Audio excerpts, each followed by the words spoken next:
பேர் என்ன பாட்டி பேரு? நல்லம்மா. எத்தனை வயசு ஆகுது? 80 வயசு ஆகுது. இப்ப 80 வயசு வரைக்கும் இப்ப முடியல. முடியாத பட்சத்துக்கு தான் உதவின்னு கேட்கறதுக்கு. ஆனா அழக்கூடாது. யாரையா நம்பி வீட்டு வேலை செஞ்சேன். வீட்டு வேலை தானே செஞ்சீங்க.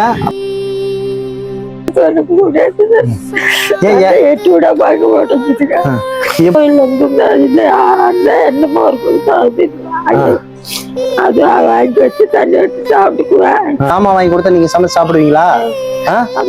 நான் வாங்கி தரேன் உங்களுக்கு. நீங்க அழக்கூடாது. நீங்க தைரியமா இருக்கணும். 4 ஆம்பளை பிள்ளை 2 ஆம்பளை பிள்ளை செத்து போச்சு. 2 பையன் இருக்கா. ஒண்ணு கவனிக்க மாட்டேங்க. என்ன பாட்டி? நான் சாரு மட்டும் உங்களை மறக்கவே மாட்டேன். பாருங்க, இப்ப உங்களுக்கு சாப்பாட்டுக்கு உடனே நான் ஜாமான்லாம் வாங்கி தரேன். சரியா? மாச உதவி நான் உங்களுக்கு பண்றேன். எல்லா ஜாமானுமே வாங்கிட்டேன். சரியா? இதுல பணம் இருக்கு. சரியா? வாங்கிட்டு வரட்டுமா? போயிட்டாயா?